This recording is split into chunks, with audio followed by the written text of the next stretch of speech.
sa malawak na kalupaan ng Afrika, sa ilalim ng ginintuang araw at sa tabi ng malawak na ilog, umusbong ang mga sibilisasyong humubog sa kasaysayan ng mundo.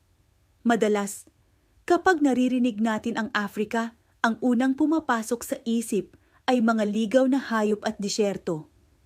Pero sa likod ng mga ito, mayroong kwento ng mga kaharian, ng kaalaman at ng kadakilaan na madalas ay hindi na ikukwento. Ngayon, samahan ninyo akong tuklasin ang nakatagong yaman ng nakaraan, ang mga sinaunang sibilisasyon ng Afrika na nag-iwan ng hindi mabuburang marka sa sangkatauhan.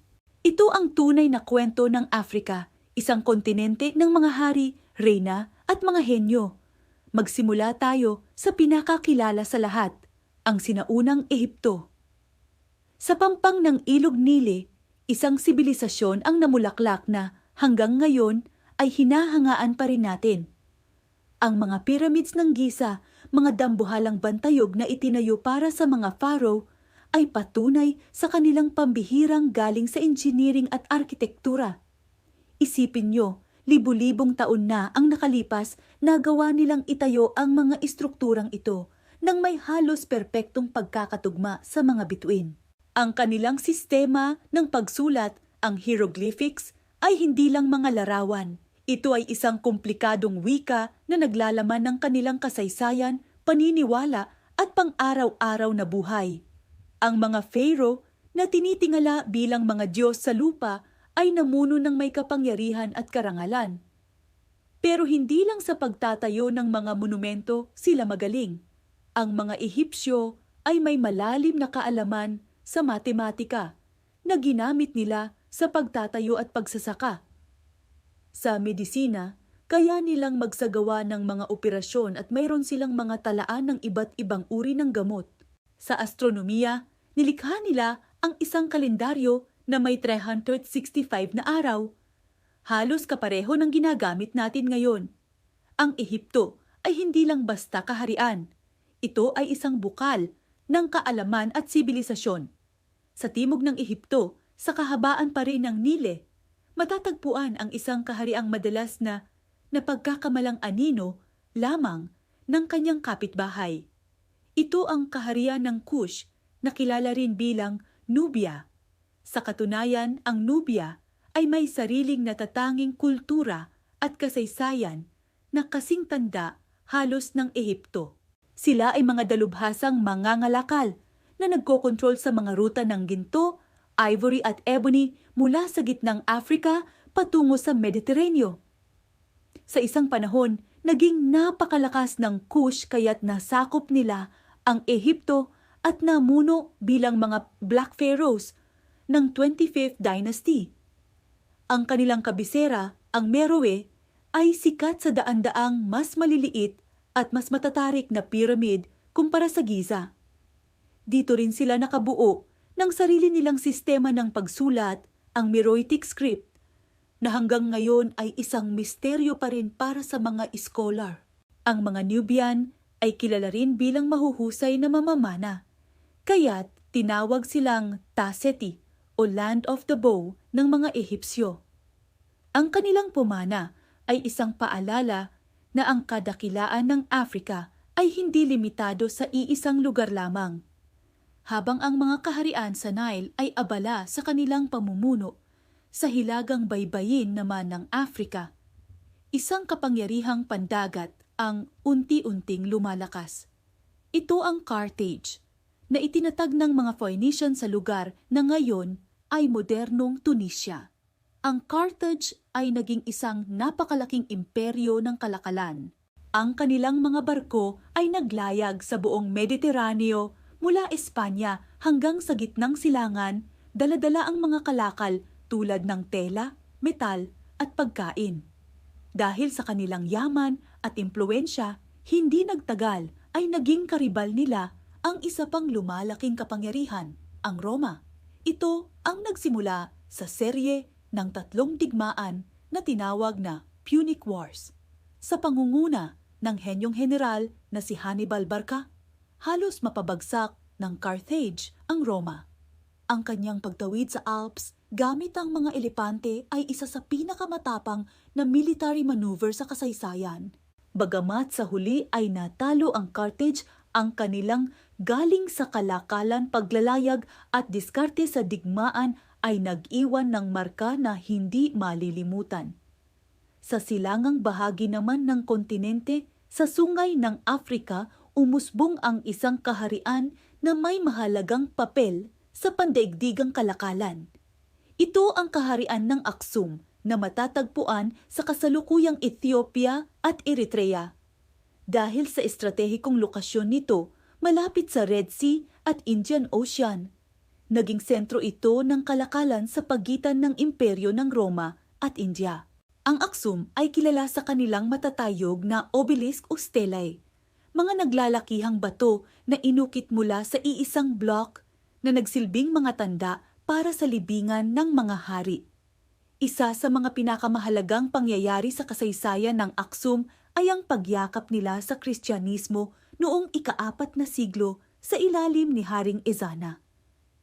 Ito ang naging dahilan kung bakit ang Ethiopia ay isa sa mga pinakamatandang bansang Kristiyano sa buong mundo. Sila rin ang unang kaharian sa timog ng Sahara na gumawa ng sarili nilang mga gintong barya na nagpapakita ng kanilang yaman at estado sa sinaunang mundo. Ngayon, iwanan natin ang mga baybayin at ilog at tumungo tayo sa kanlurang Afrika, kung saan sa gitna ng disyerto at savanna na mayagpag ang mga imperyong binuo mula sa ginto at asin. Ang una rito ay ang imperyo ng Ghana. Huwag malito sa modernong bansa ng Ghana. Ang sinaunang imperyo ay mas nasa hilaga. Ang kapangyarihan nito ay nagmula sa pagkontrol sa trans-Saharan trade. Ang mga mangangalakal mula sa hilaga ay nagdadala ng asin na kasing halaga ng ginto noon at ipinagpapalit ito sa ginto na sagana naman sa timog. Ang mga hari ng Ghana ay naging napakayaman kaya tinawag ang kanilang lupain na Land of Gold. Ang kanilang hukbo na sinasabing may libo-libong sundalo ay nagpapanatili ng kapayapaan at kaayusan sa malawak na teritoryo. Ang kanilang pamana ay ang pagpapatunay na kahit sa gitna ng tila walang katapusang buhangin, maaaring umusbong ang isang makapangyarihang sibilisasyon. Kasunod ng paghina ng Ghana, isang mas malaki at mas mayamang imperyo ang pumalit, ang imperyo ng Mali. Ang nagtatag nito ay si Sundiata Keita, ang Lion King ng West Africa na ang kwento ng buhay ay isinalaysay sa tanyag na Epic of Sundiata.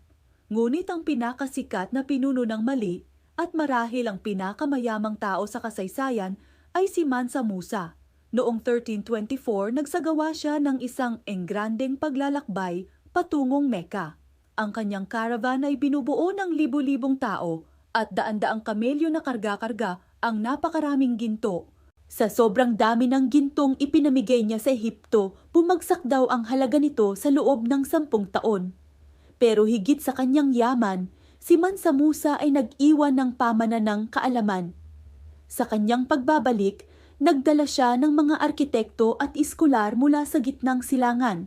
Itinayo niya ang mga moske at unibersidad, lalo na sa lungsod ng Timbuktu. Dahil dito, ang Timbuktu ay naging sentro ng pag-aaral na dinarayo ng mga estudyante mula sa iba't ibang panig ng mundo para mag-aral ng batas, teolohiya at agham. Ang huli sa mga dakilang imperyo ng West Africa ay ang imperyo ng Songhai. Nagsimula ito bilang isang maliit na kaharian sa ilalim ng Mali, ngunit sa pamumuno ni Sunni Ali, lumaya ito at sinakop ang mga teritoryo ng dating imperyo. Pinalawak niya ang imperyo hanggang sa ito na ang naging pinakamalaki sa kasaysayan ng Afrika. Ang Songhai ay nagpatuloy sa ginintuang panahon ng kalakalan at kaalaman na sinimulan ng Mali. Ang mga lungsod tulad ng Timbuktu at Jenne ay lalo pang yumabong bilang mga sentro ng kultura at edukasyon. Sa ilalim ni Askia the Great na sumunod kay Sunni Ali, naabot ng imperyo ang tugatog ng kapangyarihan at organisasyon. Nagtatag siya ng isang maayos na sistema ng gobyerno at pinalakas pa ang ugnayan sa mundo ng mga Muslim. Ang pagbagsak ng Songhai matapos ang isang pagsalakay mula sa Morocco noong 1791 ay naghudyat sa pagtatapos ng panahon ng mga dakilang imperyo sa kanlurang Afrika. Mula sa mga piramid ng Ehipto hanggang sa mga universidad ng Timbuktu, mula sa kapangyarihang pandagat ng Carthage hanggang sa gintong yaman ni Mansa Musa, ang mga sinaunang sibilisasyon ng Afrika ay nag-iwan ng isang mayamang pamana. Ipinakita nila ang pambihirang galing ng tao sa sining, agham, arkitektura at pamamahala. Sila ang nagpatunay na ang Afrika ay hindi isang kontinenteng madilim at naghihintay lang na matuklasan. Ito ay isang kontinenteng puno ng liwanag, ng sarili nitong kasaysayan, at ng mga ambag na humubog sa ating mundo ngayon. Ang mga kwentong ito ay nararapat lamang na alalahanin, pag-aralan at ipagmalaki. Dahil sa pag-unawa sa nakaraan, mas malinaw nating makikita ang kadakilaan na kayang abutin ng sangkatauhan. Salamat sa panonood. Kung nagustuhan nyo ang paglalakbay natin sa kasaysayan, huwag kalimutang mag-like, mag-share, at mag-subscribe para sa mas marami pang kwentong tulad nito. Hanggang sa muli! Straight from feeling sluggish to slimmer and stronger? Tingnan ang iyong mga wellness goals. Ano ang kulang mo para makamit ang ideal na katawan at enerhiyang kailangan mo araw-araw? Ang sagot ay simple. Ang tamang balance ng nutrients para sa slimming at natural energy boost. Vertex Pro Getways Blend ay may kakaibang kombinasyon ng fruits, vegetables, Garcinia cambogia at GABA. Lahat ito ay dinisenyo para tulungan kang mag-focus sa iyong fitness journey.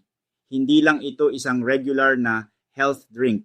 Ito ay isang scientifically backed solution para mapabilis ang iyong metabolism, mapanatili ang healthy weight at bigyan ka ng non-stop energy upang harapin ang araw-araw na hamon.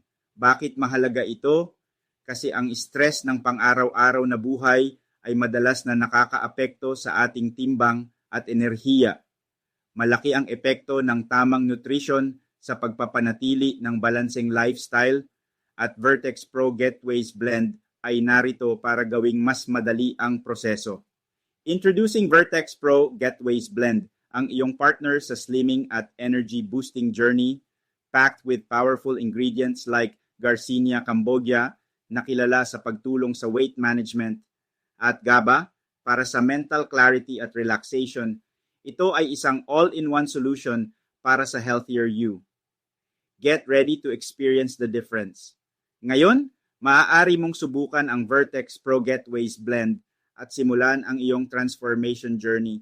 Kumpleto ang sustansya, natural ang formulation, at napakahusay para sa iyong katawan at isipan. Huwag nang maghintay pa. Simulan ang iyong slimming at energy boosting journey ngayon.